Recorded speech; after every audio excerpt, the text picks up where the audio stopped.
Whether you're looking for answers to specific life questions or simply hoping to become the best version of you possible, welcome to the Mental Breakdown and Psychreg podcast, where we offer insight, information, and strategies based upon research and years of practice as psychologists. So sit back, have a listen, and get connected with our hosts, Dr. Berney Wilkinson and Dr. Richard Marshall. Making a diagnosis of bipolar disorder is no easy matter. It's not. It's exhausting. When you read about it, I mean, you have to first of all have great empathy. I don't mean sympathy, I mean empathy for individuals struggling with bipolar disorder, right? Because it is it's a tricky diagnosis because typically people come in for treatment because they're depressed. Right. They don't come in during a manic episode because most people like their manic episodes because frequently, not all the time, but frequently they're very productive. Right. They have a lot of energy. They get things done. Right.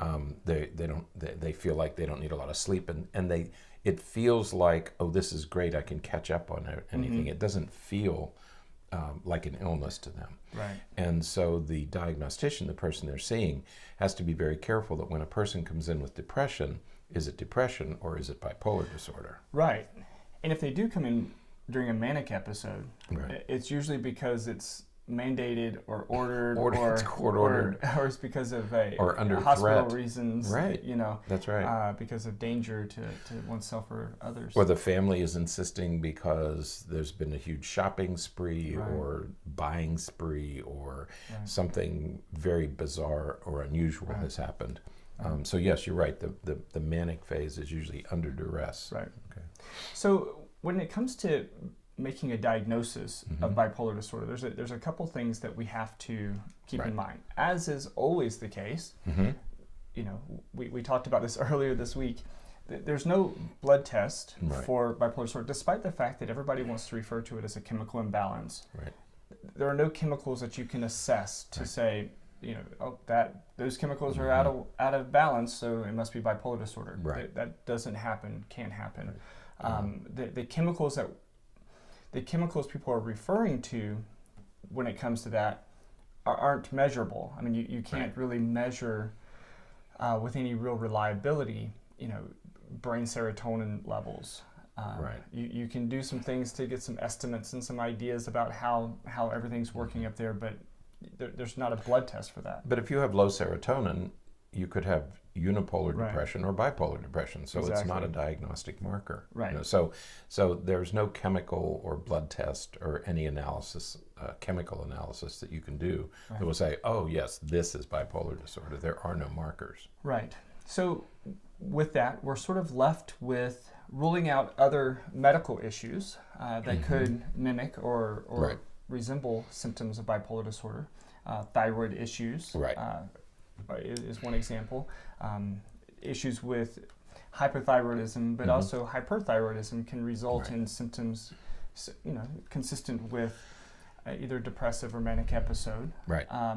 But other medical issues as well, substance use, substance, mm-hmm, abuse, medications, right, all of those things can create symptoms that mimic the right, behaviors and symptoms associated with bipolar. Yeah, the best line I heard was the most useful diagnostic tool, mm-hmm, we have that any clinician has is talking openly with the patient, mm-hmm, about, number one, their mood swings. Right. So you have to establish this. Sometimes I'm very energized, and sometimes I'm very depressed. Right. Okay? So you talk about mood swings. You talk about their behaviors. Right. And including their relationships. Mm-hmm. How do you handle? Are you married? Do you have children? Right. How do you get along with your parents?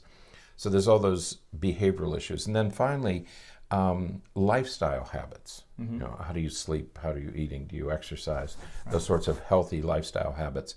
Because what you're doing in this initial phase is you're looking for those symptoms of bipolar disorder. Do we see mood swings?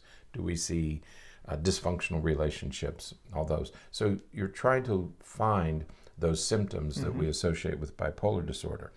Because what we're after is the needle in the haystack is is there an indication that there has been 7 days of mania? Right. Because that's the marker that we're looking for. I mean, more than anything else, that's what should come out of this assessment. Is, am I seeing 7 days of mania? Right. So that's the most useful diagnostic marker. Now, there are actually 5 things you could consider in making the diagnosis, and you mentioned most of them. One is you have to look at severity, length, and frequency. Mm-hmm. Okay, because Right. length of the manic episode, how severe is it, how frequently? Because if they're up every day, if it's happening regularly, then maybe it's not bipolar disorder, it's something else. Second is their family history. Right. You know, because we said earlier in the week that if you have bipolar disorder in your family, Right. your chances of having bipolar disorder increase. Right. If you're an identical twin, they go up to 70%. Right. Okay. And then what I like about the 2 things that you said is, number one, what other things mimic bipolar disorder? Right. A lot of psychiatric illnesses. And the main one is bipolar, borderline personality disorder. Right. Frequently people who have borderline look like this. In younger people, ADHD can mimic bipolar disorder. And then you have, of course, schizoaffective disorder, anxiety. Those things can look a lot like Right. bipolar disorder. Right. And then what about these non-psychiatric things? Right. You know, you mentioned thyroid. Right. But there's a lot of illnesses that can make you look like you have mood swings. Right. Yeah, absolutely. Lupus Mm-hmm. is one. You know, lupus and other infections and things like that. Right. So yeah, there's a lot at the beginning of the process. There's a lot of rule out. Right. You have to rule out other medical issues. You have to rule out substance abuse. Right. You have to And rule substance abuse is important. Right. You have to rule out medication effects. You have to rule out. You need to look at family history. You know, all of that has to happen really before you even dive into, you know, the any specific diagnosis. Right. Did you ever have a patient who had abused steroids, or with and they look like they had? Yeah. Yeah. That's another common one. We had we saw a patient recently who I think it was for weightlifting, I think. Mm-hmm. And he started to develop some of the characteristics of bipolar disorder. Well, you know, the thing that happens, and from a clinical clinician perspective, what will happen is a person will come in, and they will begin with the premise that they have bipolar. They will begin with, I think I have bipolar. I have mood swings. Right. Right. Or my family says I have bipolar because I have mood swings. Mm-hmm. And you know, we talked earlier this week about the issue of confusing mood swings with bipolar disorder. Right. There's some complications there. So there's a lot of, again, weeding through history and behaviors that, again, kind of suggest or mimic bipolar. Because in that example, you know, thinking about anabolic steroids, you know, we've heard of roid rage, right? When a person is on steroids, they're at this risk for having rages. Mm-hmm. And people will refer to that as a mood swing. Right. And so then they will say, well, he has these mood swings, so he must be bipolar. Mm-hmm. And so they'll come in and say, I have bipolar. That's not bipolar, that's a reaction to the steroids. Right. The same thing with stimulants like abused stimulants like cocaine. That's true. And methamphetamine. Methamphetamine. Right. Those can result in even psychotic-like behaviors. But so you have to rule that out before you can make and really even get into the assessment itself of bipolar. And the other thing to remember is we talk about bipolar disorder, we're actually talking about 3 separate disorders. Right. Because we've so far been talking about bipolar 1, the classic bipolar 1. There is a bipolar 2 that's not just a bipolar light. Mm-hmm. It's a separate disorder. Right. It's a completely different disorder. And then there's cyclothymia, which again is very different. And so in addition to differentiating bipolar disorder from depression, you also have to differentiate whether it's bipolar 1, bipolar 2, or cyclothymia. Right. And that's another diagnostic quicksand, that you can get into. So it's not an easy diagnosis to make initially, And it's not an easy differential diagnosis to make, the difference between bipolar 1 and bipolar 2. Right. So once we've ruled all those other things out, okay, so there's not another medical issue that explains it. There are no substance abuse issues that could be, or medications that could explain the behaviors. Then we start getting into the actual clinical diagnosis, and we kind of go through, not really a checklist, but we work to explore mood and mood stability and duration and all of that. So, when it comes to depression, we talked about, we did a whole week on depression recently, and for the depressive episodes, it is exactly the same thing as what you would get from a major depressive disorder. 2 weeks of depressed mood with anhedonia, loss of interest, hopelessness, some of those kinds of things. The manic side, however, is a little bit different because, as you said earlier, we're talking about it has to be at least a week that it lasts, unless the person is hospitalized and medically, acutely treated medically. So at least a week or less unless if they're hospitalized of symptoms, including increased energy, increased elevated agitation, irritability, decreased sleep without fatigue. People will say often, well, I only sleep 3 hours a night. And you say, well, how do you feel throughout the day? Oh, well, I'm exhausted all day long. Okay, well, that's different than what happens with bipolar disorder, because with bipolar disorder, you'll get 3 hours of sleep per night, but it's because you don't need sleep and you're still going 100 miles an hour. That's right. And, taking on more things and trying to do more things. So I had a patient, not a patient, I had a family member tell me the family member of the patient tell me one time that he was awakened in the middle of the night because his wife decided to paint the bedroom. So she was scraping paint off the ceiling and it was falling on the bed. And he woke up and there were ladders and lights and she was cleaning. And that was part of a week-long manic episode for her. And so it is unusual behavior. But she was very happy because she was getting this job done that she had been wanting to do for years. So she felt great about it. That's not the time that she would go to the doctor. She went to the doctor when she got depressed. And then it was later discovered that it was bipolar disorder. So, Other symptoms of mania include impulsivity, difficulty concentrating, sometimes highly motivated, as you were just saying, sometimes engaging in risky behaviors, even though they know sort of the potential for consequences, engaging in risky behaviors, and this can include spending money that you don't have. An example that I was given, I remember so vividly from graduate school, was one of my instructors talked about a patient who had to go buy new tires for the car, but because he was in a manic episode, the tires were on sale, so he bought like 5 sets of tires. So bought 20 tires. I thought you were going to say you bought a car instead. No, bought 20 sets of tires. I mean, you could just about buy your car. Yeah. Well, bought 20 tires, right?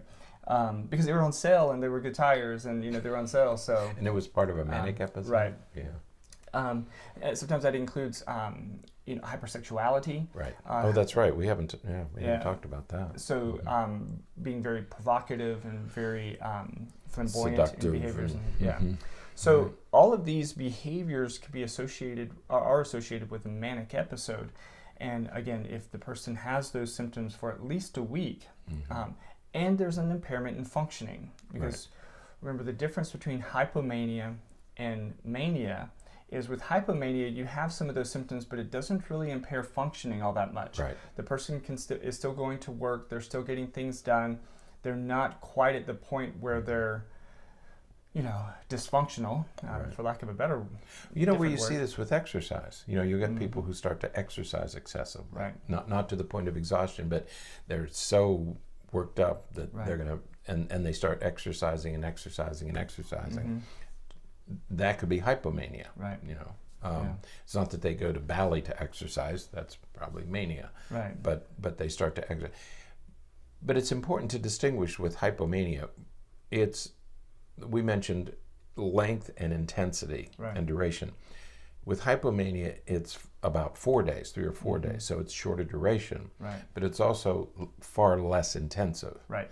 And the third issue is there's more depression than mania with bipolar 2. Bipolar type 2, right. Right. So with bipolar 1, it's this manic episode you're looking for. With bipolar 2, there's a little less mania, more depression. Right.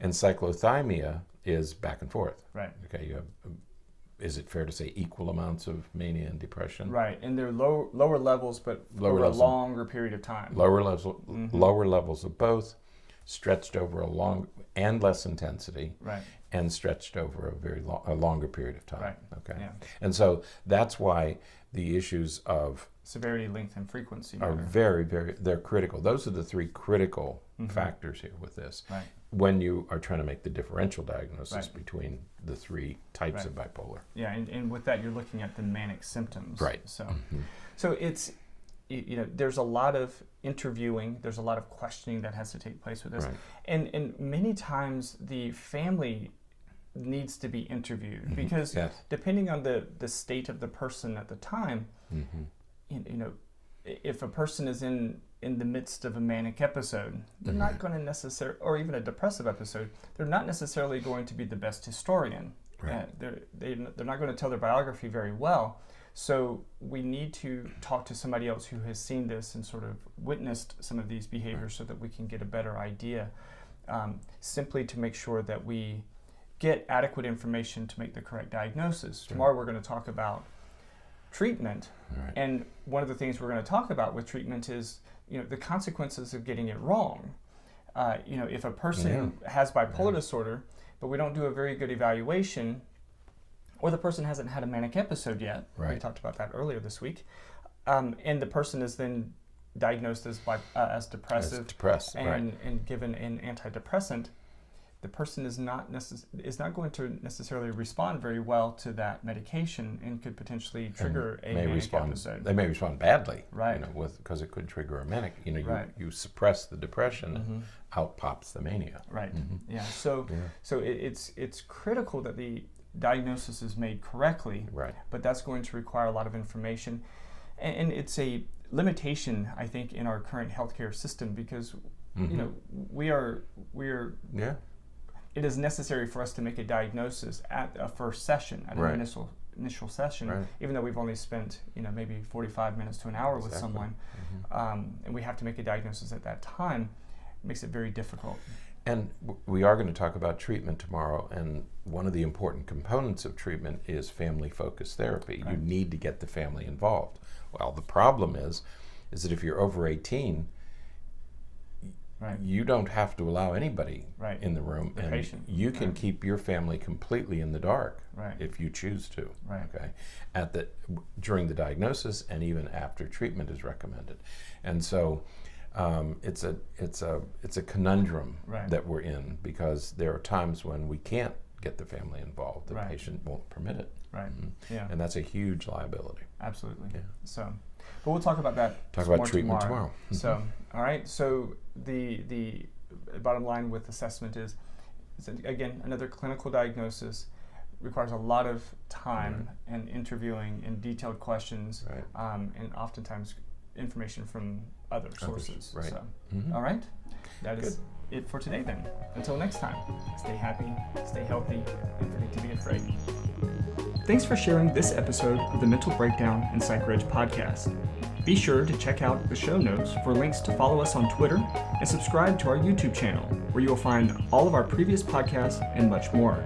We would be honored if you would become a patron through patreon.com, where any donation you can manage will go to the development and creation of more content. Just visit patreon.com/thementalbreakdown for more information. Thanks again for listening. Have an awesome day, and we look forward to being back in your feed tomorrow morning.